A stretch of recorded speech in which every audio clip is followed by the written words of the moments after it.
Mojo టీవీకి స్వాగతం. వార్తల ముందుగా ముఖ్యాంశాలు.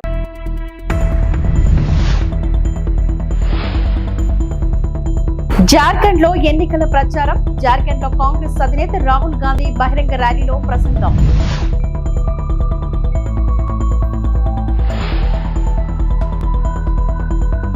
మద్యం అక్రమాలపై విచారణ పూర్తయ్యాక చర్యలు చేపడతాం. మంత్రి కొల్లు రవీంద్ర.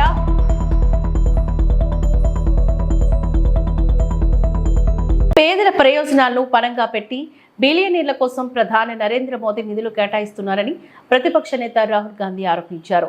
రాజ్యాంగాన్ని రక్షించేందుకు తమ కూటమి పోరాటం చేస్తుంటే బీజేపీ దాన్ని చెత్తపుట్టలో వేసేందుకు ప్రయత్నిస్తోంది అంటూ ధ్వజమెత్తారు. బీజేపీ, ఆర్ఎస్ఎస్, ఇండియా కూటమి మధ్య ఇది భావజాల పోరాటమని రాహుల్ అన్నారు. జార్ఖండ్ లో ఎన్నికల ప్రచారంలో పాల్గొన్న రాహుల్ గాంధీ బీజేపీ ప్రధాని మోదీపై విమర్శలు గుప్పించారు. కులం, మతం ఆధారంగా సమాజాన్ని విభజించేందుకు బీజేపీ నాయకులు ప్రయత్నిస్తున్నారని ఆరోపించారు. ప్రధాని మోదీని ఆయన 56 అంగుళాల ఛాతీని చూపిస్తూ తాను భయపడటం లేదని అన్నారు. బిలియనీర్ల చేతులు ప్రధాని కీలుబొమ్మగా మారారన్న రాహుల్ పగలు ప్రజలకు ఉపన్యాసాలు ఇచ్చి రాత్రిపూట వ్యాపారవేత్తలతో కలిసి విందులు, వినోదాల్లో పాల్గొంటారని ఆరోపించారు. కులగణన దేశం ఒక చిత్రాన్ని మారుస్తుందని రాహుల్ పునరుద్ఘాటించారు. बीजेपी और आरएसएस संविधान को, अंबेडकर जी के संविधान को, गांधी जी के संविधान को खत्म करने की कोशिश कर रही है, कूड़ेदान में फेंकने की कोशिश कर रही है. यह है लड़ाई. यह संविधान बहुत पुरानी किताब है. इसमें जो सोच है ये नई सोच नहीं है. ये हजारों साल पुरानी सोच इसके अंदर है. इसमें अंबेडकर जी की सोच है, गांधी जी की सोच है, बिरसा मुंडा जी की सोच है, फूले जी की सोच है, गुरु नानक जी की सोच है, नारायण गुरु, बसवना, जो भी हिंदुस्तान के महापुरुष रहे हैं उनकी सोच इस किताब में है. एक प्रकार से यह हिंदुस्तान की जनता की आत्मा है. और अगर आज इस देश में गरीबों को अधिकार है, जो आप वोट डालने जाओगे वो आपका अधिकार है, जमीन का अधिकार है, जल का, जंगल का अधिकार है.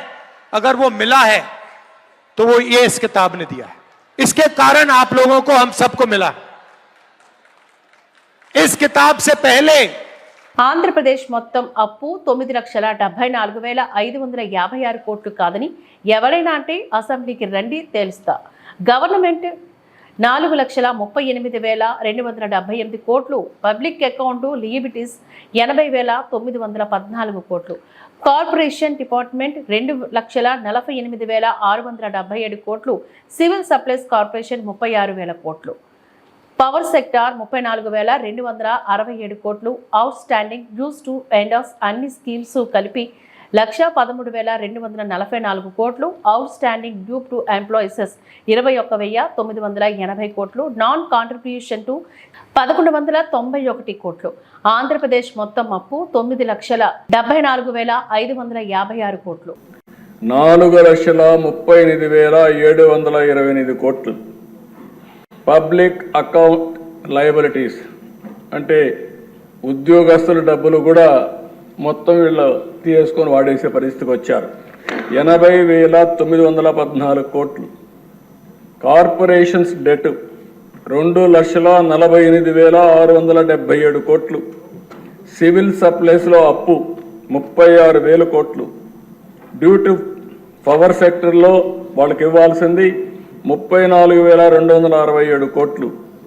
Out standing dues to vendor స్కీమ్స్కి ఇప్పుడు బకాయిల దిశ మొత్తం కాంట్రాక్టర్ అందరికీ 1,13,244 కోట్లు. అదే మరి ఉద్యోగస్తులకు ఇవ్వాల్సింది ఇమీడియట్గా 21,980 కోట్లు. Non contribution of sinking fund కింద 1,191.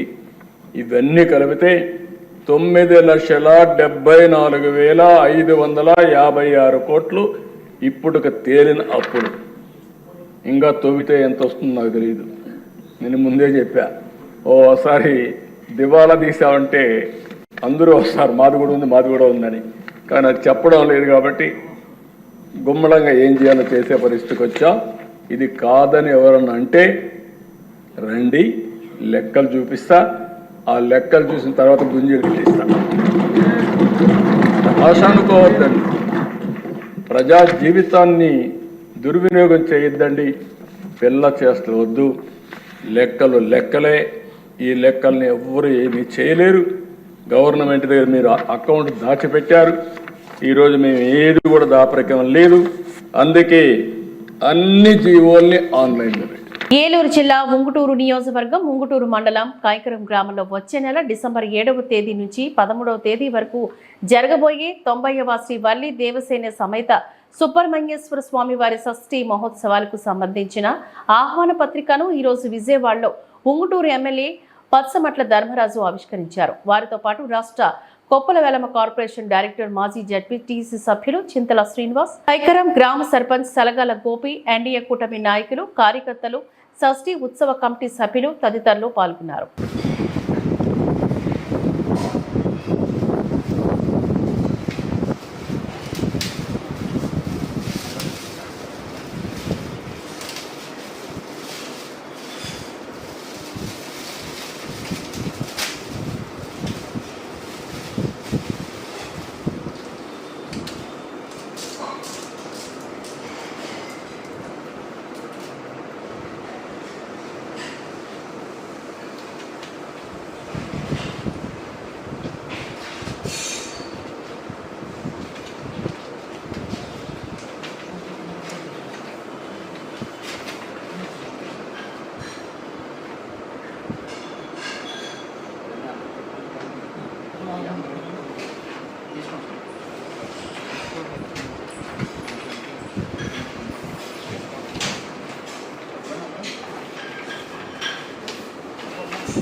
గత 5 ఏళ్లలోని మద్యం అక్రమాలపై సిబిసిఐడి విచారణ పూర్తయ్యాక చర్యలు తీసుకుంటామని అబ్కారీ శాఖ మంత్రి కొల్లు రవీంద్ర చెప్పారు. రాష్ట్రంలోని నాణ్యమైన మద్యాన్ని మాత్రమే అందుబాటులో ఉంచామని అన్నారు. నూతన మద్యం విధానంపై వైసీపీ ఎమ్మెల్సీలు అడిగిన ప్రశ్నలకు కొల్లు రవీంద్ర శాసనమండలిలో సమాధానమిచ్చారు. మద్యం దుకాణాలను లాటరీ విధానంలో పారదర్శకంగా కేటాయించడం వల్ల కూటమి ప్రభుత్వానికి 1800 కోట్ల ఆదాయం వచ్చిందని కొల్లు రవీంద్ర తెలిపారు. దాని ద్వారా కూర్చోండి. అదే ఎవరిచ్చినా మీరు లాక్కున్నారు లేదా? ఎవరిస్తే మీరు లాక్కున్నారు లేదా? మేడం కూర్చోండి, కూర్చోండి. మీరు ప్రతిదానికి లెక్కండి. మీరు ప్రతిదానికి లెక్కండి. కూర్చోండి. శ్రీకాంత్ కూర్చోండి. వాళ్ళకి చెప్తారు, మీకు చెప్తారు. మీరు కూర్చోండి. మీరు క్రమశిక్షణగా ఉంటే వాళ్ళని కూర్చోబెడదాం. అధ్యక్ష, ఆ రోజున వాళ్ళు చేసినటువంటి 26 కొత్త బ్రాండ్లు తీసుకొచ్చారు అధ్యక్ష. కొత్త బ్రాండ్స్ తీసుకొచ్చి ఆ బ్రాండ్స్ ఎప్పుడు కూడా లేనటువంటి, గతంలో ఎప్పుడు కూడా లేనటువంటి బ్రాండ్స్ తీసుకొచ్చి వాళ్ళని 2020-21లో 63% వాటా వాళ్ళ షేర్ వచ్చింది అధ్యక్ష. ఎలా వచ్చింది? కొత్త కంపెనీకి వాళ్ళు కావాలని చెప్పి వాళ్ళకి కావాల్సినటువంటి కంపెనీలు పెట్టుకుని వాళ్ళు చేసినటువంటి విధానం అధ్యక్ష. అలాగే ఆదాన్ అని, ఎస్ఎన్జి అని చెప్పి వాళ్ళ సొంత జేబు కంపెనీలు పెట్టుకుని లీలా అని చెప్పి ఇలా వాటా దాంట్లో 65% మార్కెట్ షేర్ వాళ్ళకే ఇచ్చేశారు. అంటే ఇది దోపిడీ కాదా అధ్యక్ష? ఇవాళ ఇవన్నీ దోపిడీ చేసి ప్రజల్ని నిజంగా ఆరోగ్యం పోయి చాలా మంది విపరీతంగా ఆ రోజున హాస్పిటల్ పాలైపోయి కిడ్నీలు పోయి అనేక మంది ఇదైపోయారు అధ్యక్ష. అదే కాకుండా అధ్యక్ష విపరీతంగా బీర్ సేల్ టోటల్ కూడా ఇక ఆంధ్ర రాష్ట్రం రాకుండా మెయిన్ ప్రధానమైనటువంటి కంపెనీలు అధ్యక్ష యూబీ అని ఇలా ఒక ఇంటర్నేషనల్ కంపెనీస్ మొత్తం కూడా 0%కి అయిపోయింది అధ్యక్ష సేల్ ఆంధ్ర రాష్ట్రంలో. కావాలని చెప్పి వాళ్ళకి సంబంధించిన బ్రాండ్లు మాత్రమే పేరుకి గవర్నమెంట్ షాపులు ఎక్సైజ్ డిపార్ట్మెంట్ మొత్తాన్ని కూడా నాశనం చేశారు అధ్యక్ష. ఎందుకంటే 70% ఎక్సైజ్ డిపార్ట్మెంట్లో ఉన్నటువంటి ఉద్యోగస్తులు తీసుకెళ్లి సెబ్లో పెట్టారు అధ్యక్ష. సెబ్ని దేనికోసం ఉపయోగించారు? ఎక్కడన్నా ప్రొహిబిషన్ ఉందా? ఎక్కడైనా వెళ్ళి వాళ్ళకి దాని మీద యాక్షన్ తీసుకునే పరిస్థితి ఉందా? టోటల్ విచ్చలవిడిగా బెల్ట్ షాపులు ఇష్టంగా రాష్ట్రం అంతా పెట్టేసి వాళ్ళ సొంత బ్రాండ్లే అమ్మించి దాంట్లో కూడా టోటల్ మొత్తం కూడా అది తెలుసు అవన్నీ పెట్టించి అధ్యక్ష. మరి ఇదే కాకుండా మేము ఆ రోజున ఆన్లైన్ పేమెంట్స్ లేవు, ఓన్లీ క్యాష్ పేమెంట్స్. 99,413 కోట్ల రూపాయలు కేవలం అంత క్యాష్, నో ఆన్లైన్ పేమెంట్స్ అధ్యక్ష. Only cash payments, no online payments, only cash payments. ఈ క్యాష్ అంతా ఎక్కడికి వెళ్ళింది అధ్యక్ష? ఎవరి జేబులోకి వెళ్ళింది అధ్యక్ష? 1,00,000 కోట్ల రూపాయలు జరిగితే ఆ 1,00,000 కోట్ల రూపాయలు ఏమైంది? కేవలం ఎక్కువ రేట్లు ఉండటం వల్ల నాన్ డ్యూటీ పెయిడ్ లిక్కర్ వచ్చింది. నాన్ డ్యూటీ పెయిడ్ లిక్కర్ వల్ల ట్రాన్స్పరెంట్ గా ఉందన్న దానికి ఇదే ఒక నిదర్శనం అధ్యక్ష. ఇవాళ 1,800 కోట్ల రూపాయలు ప్రభుత్వానికి వచ్చింది ఇవాళ కేవలం ట్రాన్స్పరెంట్ గా చేయడం వల్ల. లాటరీ కూడా అధ్యక్ష కలెక్టర్ల సమక్షంలో, కలెక్టర్ ఆఫీసుల్లో, అలాగే అధికారులు పెట్టి, వీడియోలు పెట్టి, డిపార్ట్మెంట్లు పెట్టి ప్రతి రైతుకు అండగా ఉంటామని గ్రామీణ అభివృద్ధి కమ్యూనికేషన్స్ శాఖ కేంద్ర సహాయ మంత్రి డాక్టర్ పెమ్మసాని చంద్రశేఖర్ అన్నారు. కొనుగోలులో ఇబ్బందులు పరిష్కరించాలన్న ఆయన complaint box, toll free number ఏర్పాట్లు చేయాలని అధికారులకు ఆదేశించారు. గుంటూరు జిల్లా ప్రతిపాడు నియోజకవర్గం కానూతల గ్రామంలోని ఉన్న సిపిఐ కొనుగోలు కేంద్రంలో స్థానిక ఎమ్మెల్యే బోల రామాంజనేయులతో కలిసి ఆయన ఆకస్మిక తనిఖీలు చేపట్టారు.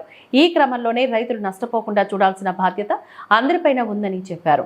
త్వరలోనే నకిలీ ఫెర్టిలైజర్స్ ఎరువులపై దృష్టి సారించబోతున్నామని తెలిపారు.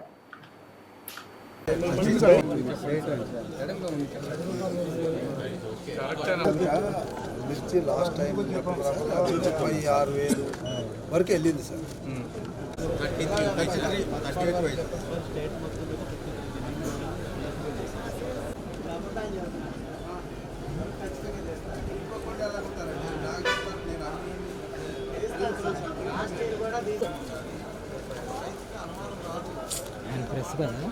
వాళ్ళు ఆల్రెడీ నష్టపోతూ ఉన్నారు. మీరు ఏదైనా వాళ్ళకు మంచి జరిగే విధంగా చేయండి. అది ఒకటే మేము కోరుకునేది. సరేనా? ఓకే. వేస్ట్ అయిపోతుంది.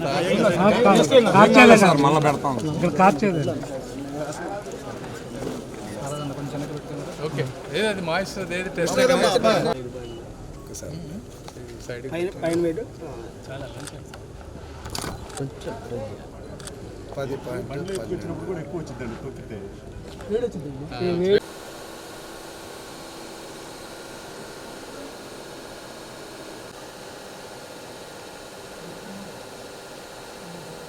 వందల మంది ఉన్నారు. ప్రతిపాడు ఎమ్మెల్యే రామాంజనేయులు గారు ఉన్నారు, నేనున్నాను, జాయింట్ కలెక్టర్ గారు, మిగిలిన అధికారులు అందరూ ఉన్నారు.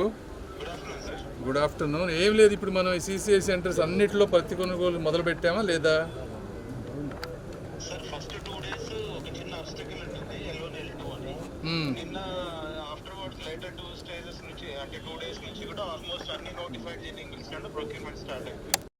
నిన్నటి నుంచి మొదలైంది. ఓకే. ఇక్కడ అంటే డిఫరెంట్ ఇన్ఫర్మేషన్ వస్తుంది. మీరు దయచేసి ఇమీడియట్గా అన్నీ స్టార్ట్ చేయండి అన్ని దగ్గర. తర్వాత ఈ మాయిశ్చర్ కంటెంట్ అది కూడా 1-2% చూసి చూడనట్టుగా ఉండాలి. ఎందుకంటే ఈసారి వాతావరణం ఇవన్నీ ఉన్నాయి కాబట్టి.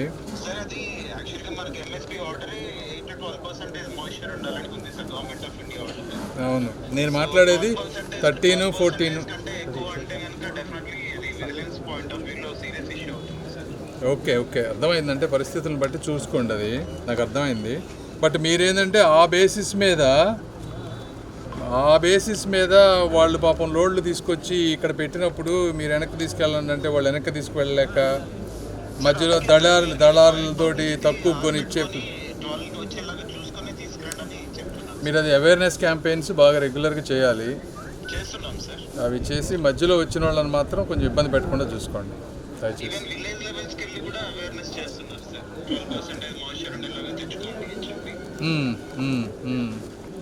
ఓకే సరే అయితే మరి థ్యాంక్ యూ.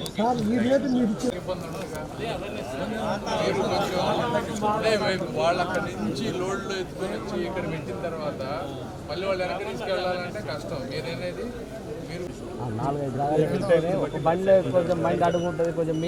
ఈ ప్రాంతంలో సిసిఐ సెంటర్స్లో ప్రతి కొనుగోళ్లలో కొన్ని ఇబ్బందులు ఉన్నాయి. ఎందుకంటే వాతావరణం కొంచెం తడిగా ఉండటం వల్ల రైతులకి ఈ తేమ పర్సంటేజ్ ఉన్నదానికంటే రావాల్సిన దానికంటే 1-2% అటు ఇటు ఉండటం వల్ల కొన్ని ఇబ్బందులు జరుగుతూ ఉన్నాయి. కొన్ని చోట్ల కంప్లైంట్లు కూడా వస్తూ ఉన్నాయి. ఒకటేంటంటే రైతులు పత్తి అంతా తీసుకొని వచ్చిన తర్వాత తేమ ఎక్కువగా ఉందని చెప్పి వీళ్ళు కొనకపోతే వాళ్ళు మళ్ళీ దాన్ని అన్లోడింగ్ చేసుకొని మళ్ళీ ట్రాన్స్పోర్టేషన్ ఛార్జెస్ తట్టుకోలేక ఇక్కడే మధ్యలో ఎవరో దళారులకి తక్కువ కమ్ముకునేటువంటి పరిస్థితి ఉందని కొన్ని కంప్లైంట్స్ వచ్చినప్పుడు రైతుల మేలు కోరుకునే ప్రభుత్వం కాబట్టి కూటమి ప్రభుత్వం ఒకసారి CCI సెంటర్కి వచ్చి ఈరోజు చూసి ఆ 8-12% ఎలా మెజర్ చేస్తున్నారు వీళ్ళు మాయిశ్చర్ కంటెంట్ని అనేది చెక్ చేసినప్పుడు ఇప్పుడు 4 శాంపిల్స్ తీసుకుంటే 3 12% వచ్చింది, ఒక దాంట్లో 15 వచ్చింది. అది ఎక్కడ లోపల ఎక్కడో ఉంటే ఇప్పుడు పైన వీళ్ళంతా పైన ఈ కవర్ పెట్టేసి కవర్ చేసుకొని వచ్చినప్పుడు ఆటోమేటిక్గా కొద్ది గొప్ప తేమ శాతం పెరిగే అవకాశం ఉంది. దాన్ని ప్రాపర్గా మెజర్ చేసి రైతులకు ఇబ్బంది లేకుండా చేయటం ఒకటి. రెండోది ఇట్లాంటి ఏమైనా కంప్లైంట్స్ ఉంటే ఒక కంప్లైంట్ బాక్స్ పెట్టమన్నాం జాయింట్ కలెక్టర్ గారిని, అదేవిధంగా టోల్ ఫ్రీ నంబర్ ఒకటి పెట్టమన్నాం. మూడోది ఇవన్నీగా ఇప్పటికి కూడా న్యాయం జరగకపోతే మీరు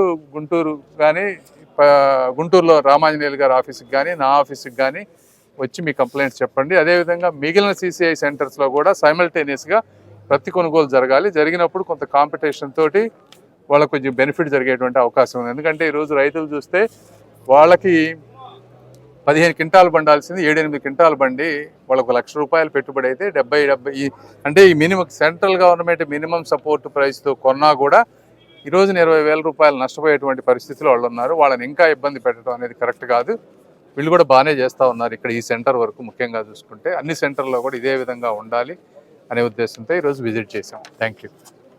ఫర్టిలైజర్ షాపుల్లో ఒక బలం కట్టకు ₹100 ఎక్కువ చేసి అమ్ముతున్నారు సార్ పత్తి వాళ్ళు. అవునా? బిల్లు ఇవ్వట్లేదు సార్ వాళ్ళు, బిల్లులు ఇవ్వట్లేదు. చెప్పావు ఈ విత్తనాలు ఫర్టిలైజర్స్.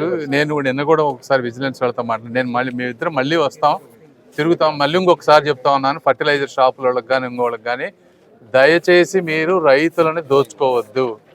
తర్వాత మీ లైసెన్సులు క్యాన్సిల్ అయితే మళ్ళీ మమ్మల్ని మీరు తిట్టుకున్నా ఉపయోగం ఉండదు. దయచేసి రైతుల జోలికి మాత్రం, రైతుల విషయం అంటే మేము రైతు బిడ్డలుగా చాలా సెన్సిటివ్గా ఫీల్ అవుతాం. ఎవరైనా సరే దయచేసి చేయొద్దు. 1-2 సార్లు రిక్వెస్ట్ చేస్తా ఉన్నాను. మేజర్గా పండించేటటువంటి ఈ ప్రత్తికి MSP రావడం లేదని రైతులు గత 2 రోజులుగా ఇబ్బంది పడుతున్నటువంటి విషయం మరి ఢిల్లీలో ఉన్నటువంటి మా కేంద్ర మంత్రి వారికి తెలియడం, ఆయన వెంటనే మనం గుంటూరుకు వెళ్ళాలి, రైతులతో మాట్లాడాలి, అక్కడ జరుగుతున్నటువంటి విషయాలన్నింటిని కూడా రైతులకు మేలు చేసే విధంగా చర్యలు తీసుకోవాలని ఆయన మాతో చెప్పడం, మరి అసెంబ్లీ ఉన్నప్పటికీ కూడా రైతులు దృష్టిలో పెట్టుకొని అక్కడ పర్మిషన్ తీసుకొని నాతో పాటు పార్వతీపురం ఎమ్మెల్యే గారు కూడా వచ్చారు. ఇక్కడ ఉన్న విషయం ఏంటంటే మన గుంటూరు జిల్లా వరకు దాదాపుగా 52,000 ఎకరాల్లో పత్తి పండిస్తున్నారు. 8,40,000 క్వింటాళ్ళు ఉత్పత్తి అవుతుంది. అయితే ఇక్కడ 5 కేంద్రాల్లో కాటన్ కార్పొరేషన్ ఆఫ్ ఇండియా వాళ్ళు 5 కేంద్రాల్లో పత్తి కొనుగోలు చేయమని నిస్పష్టమైనటువంటి ఆదేశాలు ఇచ్చినప్పటికీ ఒక గాయత్రి ట్రేడర్స్లో మాత్రమే కొనుగోలు జరుగుతుంది, మిగిలిన చోట జరగడం లేదు. మరి ఈ విషయం మీద కూడా ఇక్కడ రాష్ట్రంలో ఉన్నటువంటి కాటన్ కార్పొరేషన్ ఆఫ్ ఇండియా ప్రతినిధితో మా కేంద్ర మంత్రి గారు మాట్లాడారు, వాళ్ళు కూడా సానుకూలంగా స్పందించారు. అయితే ఇక్కడ కొనుగోలు జరుగుతున్నటువంటి ఏ ప్రాంతమైనా కూడా ఆలోచించాల్సింది ఒకటి ఏంటంటే రైతులు ట్రాన్స్పోర్టేషన్కి కొద్దిగా భయపడి ఎక్కువ క్వాంటిటీ పోతుంది కదా అని చెప్పి ట్రాక్టర్లో బాగా 2-4 మనుషులు వేసి తొక్కుతారు, జనరల్గా ఎక్కువ పత్తి పోతుందని. దానివల్ల మీరు ఇక్కడ వచ్చేటప్పటికి ఆ వేడిని కొద్దిగా అది తేమగా మారుతుంది, పత్తి కాబట్టి, కాటన్ కాబట్టి. ఎన్టీఆర్ జిల్లా జగ్గిపేట పట్టణంలోని వైసీపీ కార్యాలయంలో సమన్వయకర్త తన్నీరు నాగేశ్వరరావు కూటమి ప్రభుత్వం ప్రవేశపెట్టిన బడ్జెట్ అంతా ఆశాజనకంగా లేదు అంటూ ఎన్నికల్లో ప్రజలకు ఇచ్చిన హామీలను పత్రాన్ని ఓ బైబిల్, ఖురాన్, భగవద్గీతగా అభివర్ణిస్తూ దాన్ని ప్రవేశపెట్టవలసిన బాధ్యత ప్రభుత్వానికి ఉందని, అటువంటి పని మాజీ ముఖ్యమంత్రి వైఎస్ జగన్మోహన్ రెడ్డి చేశారని, ప్రస్తుతం కూటమి ప్రభుత్వంలో హామీల పత్రాన్ని పక్కన పడేసి కేవలం కంటి తొడుపుగా అసెంబ్లీ బడ్జెట్ ని ప్రవేశపెట్టారు అంటూ ఆయన అన్నారు. గత ప్రభుత్వంలోని ప్రతి ఒక్క సమస్యను భూతద్దంలో చూపిస్తూ ప్రజల పక్షాన నిలుచుంటానన్న జనసేన ప్రభుత్వం ప్రస్తుతం కూటమి ప్రభుత్వంలో జత కట్టడంతో సమస్యలేవి వారి కంటికి కనిపించడం లేదా అంటూ ప్రశ్నించారు. తెలుగుదేశం పార్టీ నాయకులు, కూటమి నాయకులు ఈ రాష్ట్రంలో ఇసుక పెద్ద ఎత్తున దోపిడీ చేస్తున్నారనేది మాత్రం వాస్తవం. ఇవాళ జగ్గపేట నియోజకవర్గాన్ని తీసుకుంటే మేము ప్రశ్నిస్తూ ఉన్నాం. గతంలో కూడా ఒక 20 రోజులుగా మేము ఆర్డీఓ గారికి తెలియజేశాం, జగ్గైపేట తహసీల్దార్ గారికి, వత్సవాయి పెరగించడం తహసీల్దార్లకి, అలానే మరి రోడ్ ట్రాన్స్పోర్ట్ అథారిటీస్కి, అలానే విజిలెన్స్ వాళ్ళకి, పోలీస్ డిపార్ట్మెంట్ ఏసీపీ గారికి, including commissioner, police commissioner Rajasekhar Babu గారిని కూడా కలవడం జరిగింది. అలానే మైనింగ్ డిపార్ట్మెంట్ వాళ్ళకు కూడా మేము తరచుగా అనేక సందర్భాల్లో తెలియజేస్తా ఉన్నాం. మీరు ఏదైతే రాష్ట్ర ప్రభుత్వం ఇవాళ జీవో నెంబర్ 66 ఇచ్చారు, ఇది రాష్ట్రం మొత్తం కూడా వర్తించుంది, గత నెలలో ఇచ్చారు. దీని ద్వారా రాష్ట్ర ప్రభుత్వమే ఈ జీవోని మీరు ఇంప్లిమెంట్ చేయండి, దీని ద్వారా మీరు నియమ నిబంధనలు కఠినతరంగా చూడండి, ఈ ఈ ఈ జీవో ప్రకారం ఉచిత ఇసుక అమలు చేద్దామని చెప్పారు. ఇందులో ఏం చెప్పారంటే ఉదయం 6 గంటల నుంచి సాయంత్రం 6 గంటల వరకు మాత్రమే క్వారీల్లోకి, ఇసుక రీచుల్లోకి వెహికల్స్ వెళ్ళాలి, అంటే ట్రాక్టర్లు కానీ ఎడ్లబండ్లు కానీ వెళ్ళాలి. అక్కడ మాత్రం మాన్యువల్గా మాత్రమే లోడింగ్ జరగాలి. మాన్యువల్ లోడింగ్తోని ట్రాక్టర్లు బయటికి వెళ్ళిన తర్వాత డంపింగ్ యార్డులు కావాలంటే డంపింగ్ యార్డుల్లో అందులో పోసుకోవచ్చు. కానీ కేవలం ఉదయం తెల్లవారిన తర్వాత చీకటి పడే వరకు మాత్రమే క్వారీల్లో క్వారీంగ్ జరగాలని చెప్తా ఉన్నారు. మేము ప్రశ్నిస్తూ ఉన్నాం. ఈ రోజున ఎన్నో సందర్భాల్లో వెళ్ళాం, అర్ధరాత్రి జరుగుతున్నాయండి క్వారీయింగ్లోకి డైరెక్ట్గా వెళ్ళి మిషనరీ, హెవీ మిషనరీ 200 లో వెహికల్స్తోని, మిషనరీతోని, ప్రొక్లైన్స్తోని లోడ్ చేస్తున్నారు. ఇది అన్యాయం, అక్రమం. మీరు ప్రభుత్వ నిబంధనలను తూట్లు పొడుస్తున్నారు, ప్రభుత్వానికి రావాల్సిన ఆదాయాన్ని మీరు మంటగలుపుతున్నారు. దీన్ని నిరోధించండి. దీని వెనకాల టీడీపీకి సంబంధించిన నాయకులు, ఎంపీలు ఉన్నారు, ఎమ్మెల్యేలు ఉన్నారు, స్థానిక నాయకులు దోచుకుంటా ఉన్నారు. ఇది తప్పు అని చెప్పి ఈ విధానాన్ని మేము ఖండించి సాక్ష్యాలతో సహా చూపించాం. అయినా కానీ ఇవాళ వరకు కూడా చాస్టలుడికి చూస్తున్నారు తప్ప అధికారులు ఒక్కళ్ళు కూడా కేసు కట్టట్లా. నిన్న మాత్రం మిత్రులకు అందరికీ కూడా ఇదొకసారి ఒక కాపీ మీకు కూడా ఇస్తాం, ఇదొకసారి చూడండి. ఇందులో ఎక్కడన్నా హెవీ మిషనరీ పెట్టి లోడింగ్ చేయమని ఉందా? ఇసుక, ఇది ఉచిత ఇసుక విధానంలో అందరికీ కూడా ఉపాధి దొరకాలి. అక్కడ స్థానికంగా ఉన్న గ్రామాల్లో రైతు కూలీలు అందరూ కూడా ఖాళీగా ఉంటున్నారు కాబట్టి వాళ్ళకి ఉచిత ఇసుక విధానంలో వాళ్ళకి ఎత్తే అవకాశం ఇస్తే వాళ్ళకి కొంత డబ్బు మిగులుతుంది, దాని ద్వారా వాళ్ళకి ఉపాధి వస్తుందని చెప్పి ప్రభుత్వం మరి ఆ విధంగా జీవో ఇస్తే, కానీ జగ్గైపేట నియోజకవర్గంలో కానీ పక్కన ఉన్న నందిగామ నియోజకవర్గంలో కానీ జరిగేది ఏంటంటే పెద్ద పెద్ద మిషన్లు పెట్టి మరి టిప్పర్లను కూడా అలౌ చేయకూడదు లోపలికి. ఏట్లోకి ఏమి అలౌ చేయాలి అంటే ఎడ్ల బళ్ళు కానీ ట్రాక్టర్ కానీ అలౌ చేయాలి. అది కేవలం ఉదయం 6 నుంచి సాయంత్రం 6 వరకు మాత్రమే లోడింగ్ జరగాలి. కానీ డంపింగ్ యార్డుకి దోలిన తర్వాత మాత్రం డంపింగ్ యార్డులో మిషన్ పెట్టుకోవచ్చు, వాళ్ళు టిప్పర్లతో కూడా ఇసుక తీసుకువెళ్ళచ్చు, తప్పేం లేదు. కానీ అక్కడ మాత్రం సీసీటీవీ కెమెరాలు ఉండాలి. ఎక్కడ సీసీటీవీ కెమెరాలు లేవు, మరి వేబిట్టీలు లేవు. అక్కడ గతంలో కూడా మేము చూపించాం సాక్ష్యాధారాలతో సహా. 20 టన్నులకు మాత్రమే వాళ్ళు వే బిల్లు ఇస్తున్నారు. కానీ వాస్తవానికి చూస్తే 40-50 టన్నులు ఇసుక ఆ టిప్పర్లో వెళ్తూ ఉంది. ఇది అన్యాయం, అక్రమం అని చెప్పి మేము చెబుతా ఉన్నాం. ఇక్కడ ఉన్న స్థానిక శాసనసభ్యుడికి ఇవన్నీ కూడా తెలిసినా కానీ నిమ్మక నీరెత్తినట్టుగా ఆయన కూడా అధికారులతో మాట్లాడటం కానీ, మరి ఎంపీ గారి హస్తం ఉందని చెప్పి కేశవ్ చిన్ని గారి ఆయనే ఈ క్వారీలన్నీ నడిపిస్తున్నాడని చెప్పి అందరూ కూడా బాహాటంగా చెప్పుకుంటా ఉన్నారు. వాళ్ళ ప్రతినిధులు జగదీష్ అని చెప్పి పెనజిప్రోలు మండలంలో ఆయన రోజు హల్చల్ చేస్తున్నాడు. ఆయన ఏదైనా వాహనాలను పట్టుకోగానే ఆయన వెళ్ళి ఇది ఎంపీ గారి ఆపడానికి వీల్లేదు, మీరెవరు ఆపడానికి, అధికారం అంతా మా చేతుల్లో ఉంది అని చెప్పి ఆయన చెప్పడం. స్వయంగా తెలుగుదేశం పార్టీ నాయకులే అనిగలపాడులో అచ్యుతరావు గారి ఆధ్వర్యంలో ధర్నాలు చేయడం. ఈ విధంగా మీరు ఇల్లీగల్ క్వారీయింగ్ చేస్తున్నారు, ఇక్కడ వాటర్ స్కీమ్స్ ఉన్నాయి, ఇక్కడ లిఫ్ట్ ఇరిగేషన్స్ ఉన్నాయి, ఇక్కడ కనుక మీరు క్వారీయింగ్ చేస్తే ఆ వరద మొత్తం కూడా వచ్చి మా పొలాల్లో పడి మా పొలాలు ఆగం అవుతాయి అని చెప్పి తెలుగుదేశం పార్టీ నాయకులే కండవాలు వేసుకొని వాళ్ళు ఉద్యమాలు చేసే పరిస్థితి నియోజకవర్గంలో.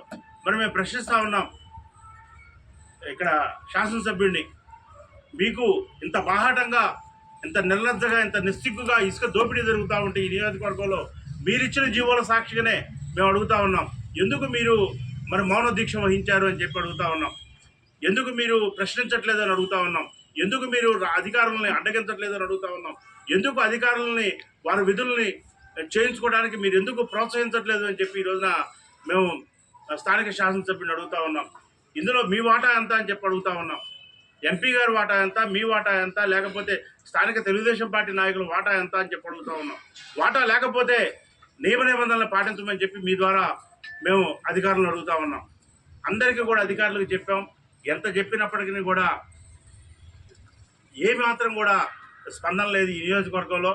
మేము త్వరలోనే జిల్లా నాయకత్వాన్ని కూడా జగ్గపేట నియోజకవర్గాన్ని పిలిపించి జిల్లా నాయకత్వానికి కూడా ఇవన్నీ కూడా చూపించి ఇక్కడ జరుగుతున్న దోపిడీని చూపించి దీన్ని అరికట్టడం కోసం తప్పనిసరిగా మేము పెద్ద ఎత్తున ఉద్యమం చేస్తాం. ఎక్కడా కూడా ఈ నియోజకవర్గంలో మట్టి నరసింహస్వామి కొండ ఉంది మక్కపేట దగ్గర, మక్కపేటకి చిలకలకు మధ్యలో. దాన్ని విపరీతంగా దొవుతున్నారు 4 రోజులుగా. అదేమంటే దాన్ని తీసుకెళ్లి క్వారీల్లో పోసుకుంటున్నారు. ఏం పర్మిషన్ ఉందని తహసీల్దార్ గారిని అడిగాం మేము, వచ్చే తహసీల్దార్ గారిని. పర్మిషన్ లేదని అంటాడు ఆయన. ఆర్డీఓ గారికి చెప్పాం, నిజంగా అయితే పర్మిషన్ లేదండి, ఎవరు తోలుతున్నారో చూస్తా అంటాడు. కొండ సగం దువ్వారు ఇప్పటికి. మేము చెబుతానే ఉన్నాం రోజు, అయినప్పటికీ కూడా ఎవరు ఏ అధికారులు పట్టించుకోవట్లా. రాష్ట్ర వ్యాప్తంగా వైసీపీ నేతలు కార్యకర్తల కోసం మాజీ ముఖ్యమంత్రి జగన్మోహన్ రెడ్డి లీగల్ సెల్ ఏర్పాటు చేయడంతో పాటు అండగా నిలుస్తున్నారని బొర్రా శ్రీనివాసరావు అన్నారు. ఈ క్రమంలోనే తన మిత్రుడు ప్రశాంత్ను రేపల్లె నియోజకవర్గం లీగల్ సెల్ సభ్యులుగా నియమించారని తెలిపారు. అంతేకాకుండా తమను రాష్ట్ర స్థాయి లీగల్ సెల్ సభ్యులుగా కూడా నియమించారని చెప్పారు. ఈ సందర్భంగా జగన్మోహన్ రెడ్డికి కృతజ్ఞతలు చెప్పారు. తమకు అప్పచెప్పిన బాధ్యతలతో పాటు పార్టీ కోసం కష్టపడతామంటూ తెలిపారు. వైఎస్ఆర్ సోషల్ మీడియా వాళ్ళ మీద అక్రమ కేసులు బనాయించడం అనేది సర్వసాధారణం అయిపోయింది. మరి ఈ అక్రమ కేసులు వైఎస్ఆర్సీపీ సోషల్ మీడియా మీద బనాయించడాన్ని అడ్డుకట్టగలనే ఉద్దేశంతో మాజీ ముఖ్యమంత్రి వైఎస్ జగన్మోహన్ రెడ్డి గారు ఒక టీములు అనేది ఏర్పాటు చేయడం జరిగింది. అదంతా న్యాయవాదులతో కూడిన టీము, దాన్ని లీగల్ టీం అంటారు. ఈ రాష్ట్ర వ్యాప్తంగా ఉన్న లీగల్ టీంకి పొన్నవోలు సుధాకర్ రెడ్డి గారు అధ్యక్షత వహిస్తున్నారు. దానిలో భాగంగా రేపల్లె నియోజకవర్గానికి సంబంధించి ఈ లీగల్ టీంలో సభ్యులుగా బొర్రా శ్రీనివాసరావు అనే నేను, అలాగే గుజ్జలమూడి ప్రశాంత్ కుమార్, మా ఇద్దరికి ఈ నియోజకవర్గంలో బాధ్యతలు అనేది అప్పచెప్పడం జరిగింది. దానిలో భాగంగా మాజీ ముఖ్యమంత్రి గౌరవనీయులు పెద్దలు పూజ్యులు వైఎస్ జగన్మోహన్ రెడ్డి గారిని నిన్న కలవటం అనేది జరిగింది.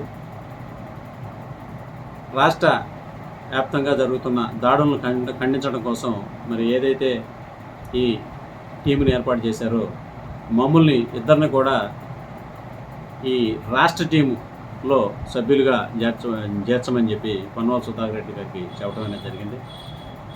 దీనికి సహకరించిన బాపట్ల జిల్లా అధ్యక్షులు మేరుగు నాగార్జున గారు, నియోజకవర్గ ఇన్ఛార్జి గణేష్ గారు నిన్న మమ్మల్ని తీసుకెళ్ళి జగన్మోహన్ రెడ్డి గారిని కల్పించారు. మాకు ఈ రాష్ట్ర వ్యాప్తంగా ఈ కమిటీలో చోటు కల్పించిన జగన్మోహన్ రెడ్డి గారికి మేము కృతజ్ఞతలు తెలియజేస్తున్నాం. రాబోయే రోజుల్లో ఏదైతే ఈ వైఎస్ఆర్సీపీ సోషల్ మీడియా వాళ్ళకి ఇబ్బంది జరుగుతుందో, అక్రమంగా కేసులు పెట్టే ఏ అధికారి మీదైనా సరే మేము వాళ్ళ మీద ప్రైవేట్ కంప్లైంట్లు వేసి ఈ సోషల్ మీడియా సభ్యులు ఎవరైతే ఉన్నారో వాళ్ళని మరి మా సాయశక్తులా కాపాడతామని చెప్పి తెలియజేస్తాం. పల్నాడు జిల్లా పిడుగురాళ్లలోని జూలకల్లలో ఇటీవల జరిగిన వైసీపీ నేత నర్రెడ్డి లక్ష్మారెడ్డి ఘటనపై మాజీ ముఖ్యమంత్రి జగన్మోహన్ రెడ్డి ఆరా తీశారు. పల్నాడు ఆసుపత్రిలో చికిత్స పొందుతున్న లక్ష్మారెడ్డి ఆరోగ్యంపై హాస్పిటల్ అధినేత వైసీపీ నాయకులు డాక్టర్ అశోక్ కుమార్ను వివరాలు అడిగి తెలుసుకున్నారు. అనంతరం ఫోన్ కాల్ ద్వారా లక్ష్మారెడ్డిని పరామర్శించారు. పార్టీ ఎల్లప్పుడూ అండగా ఉంటుందని జగన్మోహన్ రెడ్డి హామీనిచ్చారు. అనంతరం లక్ష్మారెడ్డిపై దాడికి పాల్పడిన వారికి స్టేషన్ బెయిల్ ఇచ్చి పంపేయడం దారుణమని అన్నారు. ఈ ఘటనకు సంబంధించిన ప్రతి ఒక్కరిపై ప్రైవేట్ కేసులు పెట్టాలని పార్టీ లీగల్ సెల్ కు ఆయన ఆదేశాలను జారీ చేశారు.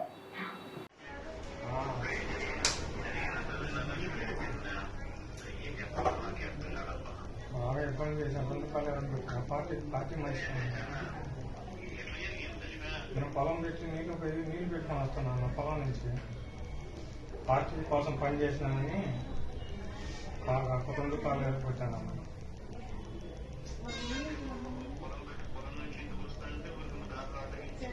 అంతేనమ్మా, అంతేనమ్మా.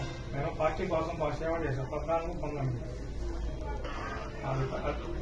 నాకు నాకు ఏం కాగలన్నా.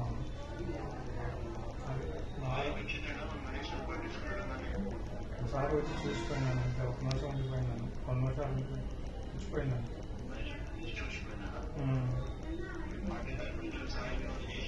ఏం లేదన్నా.